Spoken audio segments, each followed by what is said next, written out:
Assalamualaikum warahmatullahi wabarakatuh.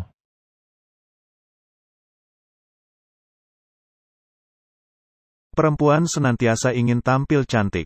Maka tak heran, perawatan diri untuk menjaga kecantikan pun menjadi kebutuhan. Demikian juga bagi muslimah. Dalam Islam, merawat diri dan menjaga ciptaan Allah itu merupakan suatu kewajiban. Sementara, cantik menurut Islam itu meliputi unsur jasmani dan rohani. Tidak hanya fisik, tapi juga hati dan akhlak. Maka, muslimah punya cara khusus untuk merawat kecantikannya, sesuai syariat. Tak melulu soal produk perawatan dan kosmetik, muslimah tampil cantik secara fisik dengan memperhatikan kebersihan tubuh, menutup aurat, dan menggunakan pakaian yang sopan. Perawatan kecantikan pada unsur jasmani tersebut juga sesuai dengan sunnah. Dikutip dari buku Kecantikan Surgawi, karya Akram Rida, berikut beberapa sunnah yang dapat dijadikan sebagai langkah perawatan diri dan kecantikan oleh para muslimah.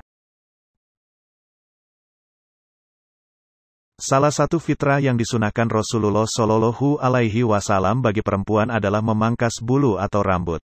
Sebagaimana hadis dari Anas bin Malik, Rasulullah bersabda, telah ditentukan batas waktu bagi kita untuk mencukur kumis, memotong kuku, mencabut bulu ketiak, dan memangkas bulu kemaluan, jangan sampai kita membiarkannya lebih dari 40 malam, atau hari. Hadis riwayat Muslim. Bulu atau rambut yang dimaksud di sini adalah bulu atau rambut yang berlebih. Hadis tersebut menunjuk pada dua area dalam tubuh, yaitu ketiak dan kemaluan. Membersihkan bulu ketiak tak terbatas hanya dengan cara mencabut, tetapi juga bisa dengan mencukur atau memangkasnya. Kegiatan ini merupakan salah satu hal yang dianjurkan, khususnya bagi para wanita yang sudah menikah. Dengan melakukan ini, ia akan mendapatkan pahala, apabila menyimpan niat untuk membuat suaminya bahagia dan tampil cantik di hadapannya. Selain itu, ia juga akan mendapat pahala dengan niat membersihkan diri dan melaksanakan sunnah fitrah. Selain mencukur bulu ketiak, sunnah lainnya adalah mencukur bulu kemaluan. Selain merupakan sunnah yang dianjurkan, mencukur bulu kemaluan memiliki banyak manfaat, di antaranya adalah agar terhindar dari berbagai macam penyakit dan infeksi di bagian kemaluan, serta mencegah dari bau yang tak sedap.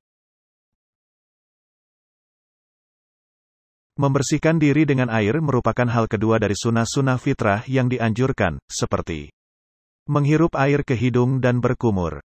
Meskipun kedua hal ini masuk ke dalam sunnah wudhu, ternyata menghirup air dan berkumur juga dianjurkan saat hidung terasa kotor akibat debu-debu jalanan atau saat bau mulut mulai muncul. Membasuh sela-sela jari. Kegiatan ini mungkin terlihat sangat sederhana, tetapi sesungguhnya memiliki nilai yang sangat penting, khususnya bagi muslimah. Jika sela-sela jari tangan dan kaki terlupakan saat mandi atau wudhu, maka ia akan menimbulkan bau tak sedap. Bau ini tentu akan mengganggu orang yang ada di sekitarmu. Istinja, setelah buang air.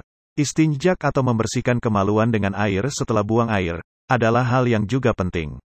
Ada baiknya kamu menyiapkan handuk kecil, untuk mengelap bekas sisa istinjak agar bersih seutuhnya dan tidak menimbulkan bau atau infeksi pada alat kelamin. Diriwayatkan dari Aisyah, Rasulullah bersabda, siwak membersihkan mulut dan menyenangkan Tuhan. Hadis riwayat An-Nasai dan Bukhari dengan status mu'allaq. Imam Nawawi mengatakan, bahwa siwak disunahkan setiap waktu, tetapi lebih dianjurkan lagi pada 5 waktu berikut, di antaranya adalah saat hendak sholat, berwudu, membaca Al-Quran, bangun tidur, dan saat terjadi perubahan bau mulut akibat makan, puasa, bicara atau hal lainnya. Diriwayatkan oleh Imam Ahmad dari Abu Wasil yang menuturkan, aku pernah berjumpa dengan Abu Ayyub Al-Ansori dan ia menyalamiku. Saat melihat kuku-kuku yang panjang, ia langsung berkata bahwa Rasulullah pernah bersabda, salah seorang dari kalian akan ditanya mengenai kabar langit, karena ia membiarkan kuku-kukunya memanjang, seperti kuku-kuku burung, hingga menggumpal di dalamnya bekas-bekas junub, benda-benda busuk dan daki kotoran. Salah satu sunnah yang dianjurkan Rasulullah adalah memotong kuku di hari Jumat.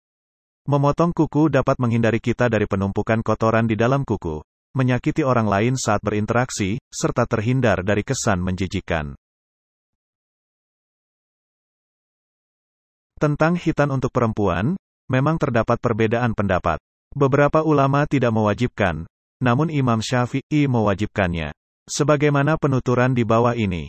An-Nawawi, Salah satu ulama dalam mazhab Asy-Syafi'iyah di dalam kitabnya, Minhaj at-Thalibin wa Umdatu, Al-Muftiin fi al-Fiqh, menuliskan sebagai berikut.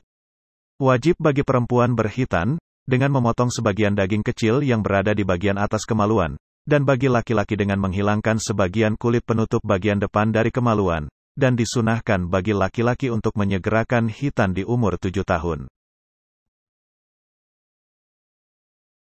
Diriwayatkan dari Abu Hurairah, bahwa Rasulullah bersabda, barang siapa yang memiliki rambut, hendaklah ia memuliakannya. Hadis riwayat Abu Daud. Seringkali kita mendengar bahwa rambut perempuan adalah mahkota. Oleh karena itu, perempuan sangat dianjurkan untuk menjaga dan memuliakannya. Salah satu cara untuk memuliakannya adalah, dengan selalu menjaga kebersihan rambut dan kesehatannya. Seperti keramas, krimbat, atau memberi vitamin pada rambut.